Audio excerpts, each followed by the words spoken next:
Mga kapatid sa Islam, bago ang pagpasok sa ating topic, nais ko ibalita sa inyo na sa pamamagitan ng pag-aaral ng talambuhay ng Rasulullah sallallahu alaihi wasallam. Alam niyo ba, maraming non-Muslim gusto mag-Muslim dahil nakakapanood. Basta lang nakita nila sa internet at nagtanong sila at talagang nabibighani sila sa kasaysayan ng Rasulullah sallallahu alaihi wasallam. Pinadala ni Allah bilang awa sa sanlibutan. Natapos tayo kahapon sa aya na ipinababa ni Allah subhanahu wa ta'ala, fasda' bima tu'mar wa andir. Fasda' bima tu'mar wa a'rid 'anil musyrikin. May nakalimutan ako ditong ipaliwanag sa tafsir nito. Sinabi natin, dalawang aya itong bumaba. Una, nang tipunin niya yung pamilya niya. Pangalawang aya, nang sinabi ni Allah subhanahu wa ta'ala na, Ya Muhammad sallallahu alaihi wasallam, ikaw ay manindigan sa pinag-utos sa'yo. Ipalaganap mo na, mangaral ka na, magda'wa ka na, wa a'rid anil musyrikin. Ibig sabihin ito sa tafsir, at huwag kang mag-retaliate, lumaban o pumalag. May pasubali na. Na pag ikaw ay nagdawa na sa labas, sila ay magagalit na sa'yo, lalabanan ka, sasaktan ka, wa a'rid anil musyrikin. Hayaan mo. Meron ng pasubali kay Muhammad sallallahu alaihi wasallam na mag-ingat ka dahil baka manakit sila, baka sila ay hindi papayag sa gagawin mo. Pagkatapos nito, mga kapatid sa Islam, alam natin may mga nag-Muslim na. At yung mga nag-Muslim na naglantad, especially mga alipin, tanda natin may mga alipin pa nun, nagsimula na ang kanilang pasakit dahil pinahirapan sila at ayaw ng kanilang mga amo na sila ay nagiging Muslim. Ito rin yung panahon na ang Rasulullah sallallahu alaihi wasallam ay lumabas na sa Makkah, sa palengke. At alam nyo, yung makakasalubong niya, sinasabi niya sallallahu alaihi wasallam, Qulu la ilaha illallah tuflihu. Sabihin nyo la ilaha illallah, magtatagumpay kayo. Sabihin nyo la. Kaya nila sinasabi ang siraulo ang Rasulullah sallallahu alaihi wasallam. Dahil sa sobrang pagsunod niya dito sa aya na ito. At may naiulat pa, ang mga musyrik nagtatawap sa Kaaba ng nakahubad.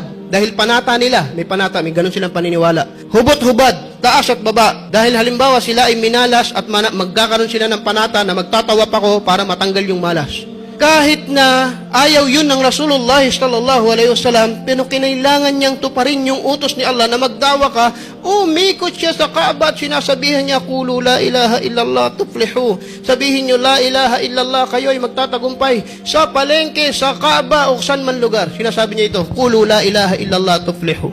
At sinabi natin, mas mahirap ang naging buhay ng mga alipin noon na nag-Muslim. Merong isang naiulat, si Dinnira. Ito ay babaeng alipin na mula sa Roma. Teka, bibigyan ko muna kayo ng picture. Ang Rome noon, sila ay matataas. Nabanggit na natin. Para maging alipin ka ng Arab, parang pride yun sa kanila. Ang alipin ko, Roman. For example lang, ang katulong namin sa bahay, Amerikano. Nakita niyo yan? Ang katulong namin, Amerikano. Noong panahon na yun, pag nagkaroon ka ng alipin na Roman, parang pride yun sa kanila. Nag-Muslim itong babaeng ito. Pinarusahan sa sobrang matinding pagpaparusa inabot nitong babaeng ito, nabulag. Radiyallahu anha, kalugdan siya ni Allah subhanahu wa ta'ala. Ang sinasabi lang sa kanya, wag ka na mag-Muslim. Huwag mong sabihin, isa lang yung Diyos, maraming Diyos. Sabi niya, hindi, isa lang ang Diyos, isa lang ang dapat sambahin. Hanggang sinasaktan siya, pinapalo siya, nabulag siya. At nung nabulag siya, ang sabi ng mga nagpaparusa sa kanya ng mga musyrik, hindi kami bumulag sa'yo. Ang bumulag sa'yo, si Lat at saka si Uzza. Yung Diyos-Diyosa nila, kilala na natin sila. Si Lat at si Uzza ang bumulag sa'yo dahil ayaw mo na silang kilalanin Diyos. Ang sabi nito ni Dinnira, si Allah ang nagbigay ng paningin ko at si Allah ang magbabawi o magbabalik nito kung naisin niya. Subhanallah. Pagkatapos niyo itong sabihin, bumalik yung paningin niya. La ilaha illallah. At si Abu Bakar radiyallahu anhu, kilala natin na nagpapalaya ng alipin. Ginamit niya yung kanyang pera at pinalaya niya itong si Dinnira. Maraming kwento. At ang popular din, sinasabi natin, si Bilal bin Rabah radiyallahu anhu. Kaya ang tawag natin Bilal sa nag-aadan, sa nagbabang. Siya ay kabilang sa mga alipin na nag-Muslim at sinasabi, ikaw Bilal, wag mong sabihin, isa lang yung Diyos. Sa sobrang dalas niya sabihin, isa lang talaga, wala kayong magagawa. Nakagawa siya ng tono, ahadun ahad, ahadun ahad. Kasi gusto niya yun ang sasabihin niya. Isa lang ang Diyos. Mabingi kayo sa akin, ito yung sasabihin ko. Pinarusahan siya, nilagyan ng bato, binilad sa araw, lahat. Sinasaktan siya pisikal. Binayaran din siya ni Abu Bakar as-Siddiq radiyallahu anhu para maging malaya. So, subhanallah, ito ang mga ginagawa ng Quraysh sa mga Muslim. Pero para mas maging malinaw, ano bang motibo?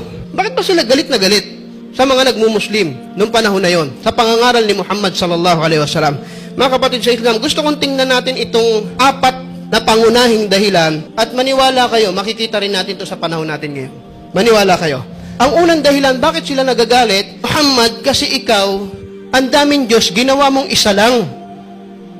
Ang daming Diyos, ba't mo ginawang isa? Ang sinasabi ni Muhammad sallallahu alaihi wasallam, hindi ko ginawang isang Diyos. Ang sinasabi ko sa inyo, huwag kayong sumamba sa ribulto dahil hindi yan nakakabuti at hindi nakakasama. Hindi kayo kayang pinsalain ng ribulto, hindi kayo kayang bigyan ng kabutihan. Hindi ko ginawang isang maraming Diyos.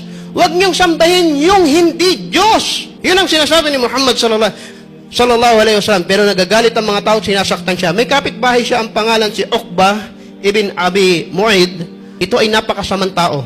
At maraming ginawa ito, mababanggit natin inshallah. Ito ay kapitbahay ng Rasulullah sallallahu alaihi wasallam. Siguro pasok ito sa top 3 na mga masyadong puminsala sa propeta Muhammad sallallahu alaihi wasallam. Pisikal.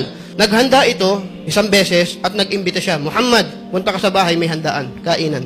At ang propeta Muhammad sallallahu alaihi wasallam, pagka merong pagkakataon na inimbitahan mo siya, darating siya dahil ang layunin para makakain? Hindi. Para makapagdawa, mabahagi ang Islam. Yun talaga. Okay. Dumating ang propeta Muhammad sallallahu alaihi wasallam doon sa handaan at sinabi niya, Ya Uqba, hindi ako kakain maliban sabihin mo, La ilaha illallah Muhammad Rasulullah.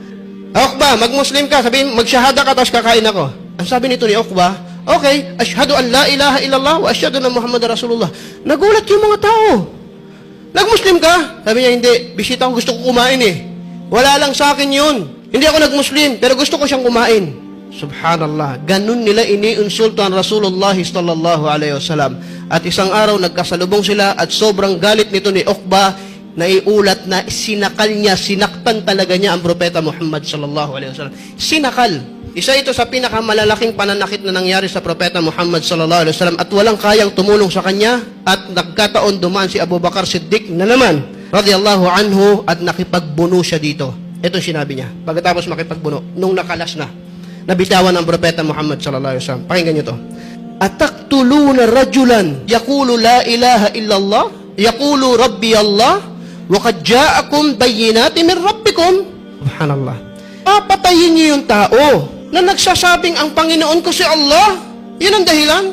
Kaya niyo sasaktan. Samantalang dumating sa inyo ang maraming katibayan, wala naman kayong makontra sa mga katibayang ipinahayag. Number 1 dahilan ng mga Quraysh, kaya nila sinasaktan ng mga Muslim ay tungkol sa tauhid. Testing niyo.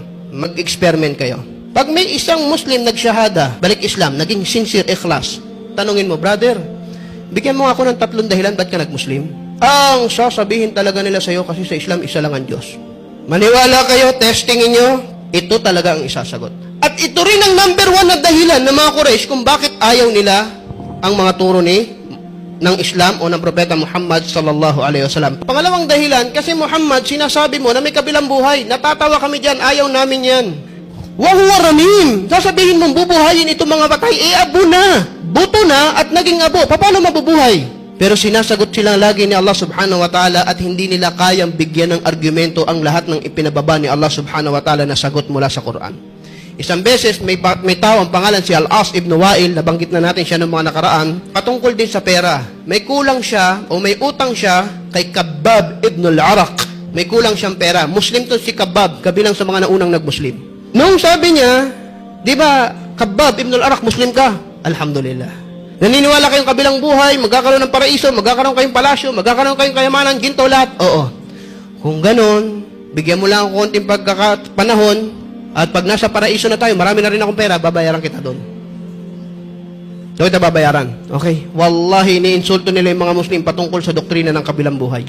Hindi talaga sila naniniwala. Pero ang daming sinagot ni Allah subhanahu wa ta'ala na ang lahat, tingnan nyo pinakamalakas na sagot. Nagtatanong kayo at nagtataka kung paano ini Allah subhanahu wa ta'ala bubuhayin yung patay, samantalang nilikha niya kayo mula sa wala.